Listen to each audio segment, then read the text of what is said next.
Since that day, the carcass of Elephant Car Wash has been picked clean. Businesses in Seattle feel like they're exposed, hung out to dry, left to fend for themselves. They've felt that way for some time. John Scholes is the president of the Downtown Seattle Association. He says what Seattle is doing, or more precisely not doing, is not only bad business, it's bad humanity. I think everybody's looking for what's the plan. We're 5-6 years into the state of emergency and homelessness in the city, and we see that we're going in the wrong direction. We see our parks and public spaces, our alleys being the best that we can offer those that are most in need. If you travel up 3rd Avenue from the power core of the city, away from the courthouse and DESC and all the rest, into the retail core of the Emerald City, you will see graphic evidence that the experiment is failing and has been for a long time. At 3rd and Union, the Bartell drugstore is closed. They were pillaged into submission. Just up the way, the Cress IGA store is shut down. Same story. And the TJ Maxx store next door is closed. Up a block, the Macy's department store is gone. Shoplifting was a big factor there too. People shooting up in the fitting rooms, you name it. Just across the street at Columbia Sportswear, there are countless stories of people walking in and grabbing armloads of coats and just walking out. Nothing happened to them. Columbia finally closed up shop. Continuing the tour of blight and urban decay, Aaron Brothers shut down, and the Payless shoe store.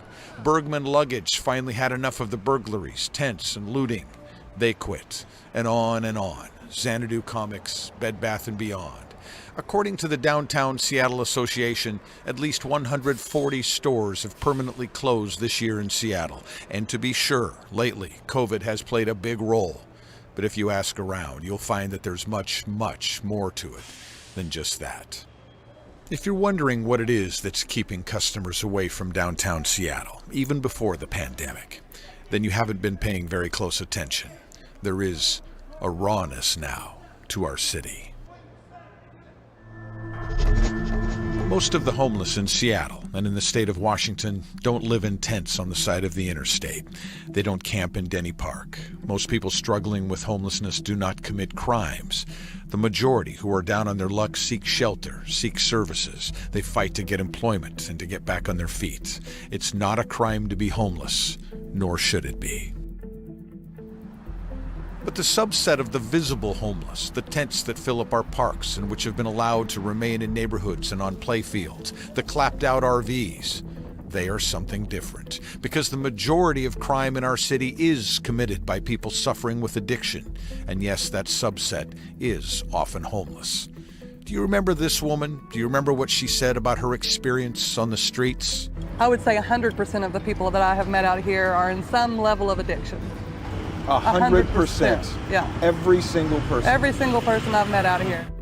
It's the drugs. It's all about the drugs. Human trafficking, exploitation of juveniles, drug activity, sex trafficking.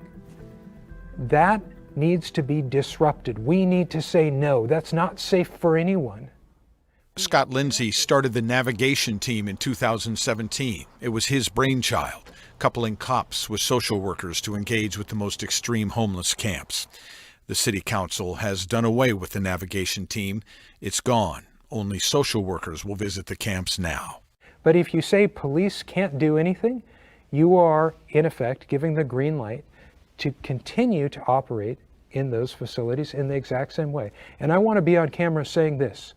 We will have many deaths over the course of 2021 at these locations if we don't disrupt them. That is council's plan, and council will have blood on their hands. Absolutely.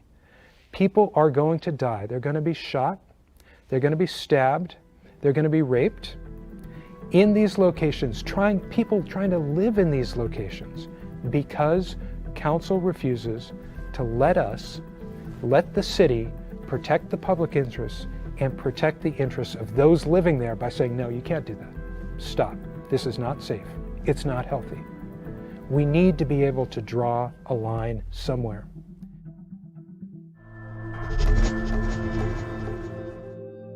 Do you remember what City Attorney Pete Holmes said about the Calderon case? And we'd still go back to the same, let's lock him up. And then we're surprised when, completely unsupported, a homeless man with mental health issues and chemical addictions repeats. What a surprise. This man had been convicted 72 times. Why in the world would he be completely unsupported? He said it as if our only two choices are to leave people like Calderon out on the streets to continue victimizing and do nothing, or lock him up in a prison and do nothing. What if there was a different way?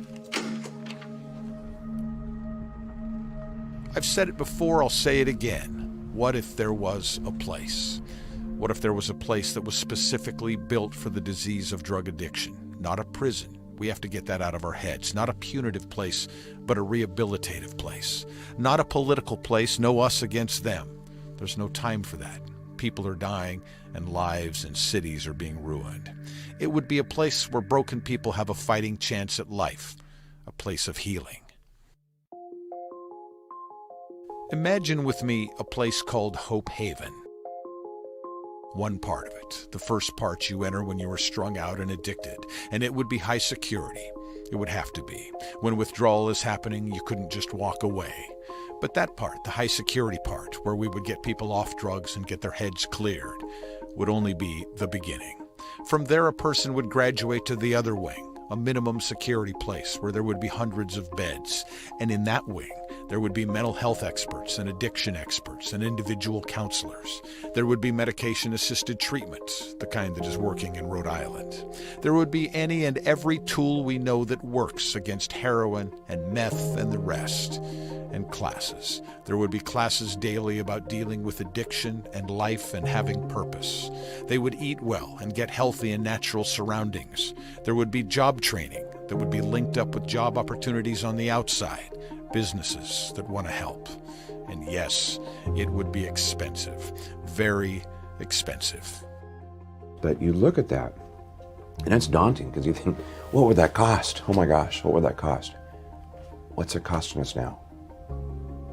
I'm tired. This is Andrew Barkus, a member of the House of Representatives in Olympia. I've been told there's no money. This idea, there's no money. It'll never happen because there's no money. I look around and it feels like there's money everywhere. What's your experience? There's money everywhere. Maybe you ask yourself, how much can a politician really know about addiction? You'd be amazed.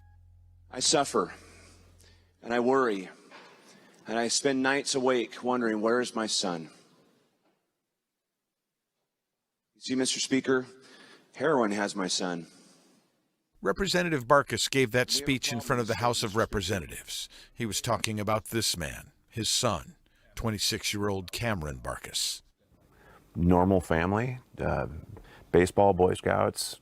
Cameron was an awesome student, I think it was about 14 or 15 is when when I first got introduced to Oxycontin.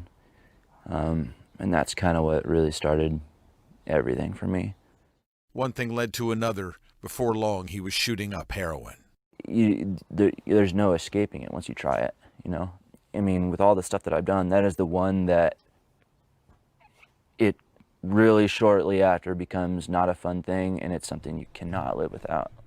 He's been to 10 or so treatment centers, detox facilities. He's tried outpatient programs. And then after that 30 days, it's like you get a certificate and they say, have a good life, And, I personally, I have too, and I know many people that have walked out those doors, called someone and we're high within 20 minutes. Cameron has had 4 major overdoses in the last 3 years. The last one almost took him. Luckily, my good buddy was there, and he woke up and gave me CPR for about 15 or 20 minutes before the paramedics came and saved my life. Jesus, man, you've been to hell and back. Yeah, a couple times. For several months now, though, Cameron has been clean. Maybe this time it will stick. I'm happy with where I'm at, and my goal is just to keep learning what makes me happy. He's my son. I love him. We'll love him forever. And so that trumps everything. And all of a sudden it's, when he's back, he's back. You feel good? I feel good, you know. I feel really, I'm proud of myself, you know. I'm proud of not giving up the fight, you know. They're both fighting now. Cameron in his vicious personal battle, Representative Andrew Barkas in Olympia. And when he talks about lost souls and redemption, he's talking about your kids and mine, but he's also talking about Cameron. This is a crisis, Eric. This is at the point where if we don't take these type of bold steps and have this conversation about involuntary commitment, we're not going to get at it. If we don't solve this problem, if we don't take care of this, we're losing a generation. Mr. Speaker, I'll never give up hope. I'll never stop fighting. I'll never stop looking.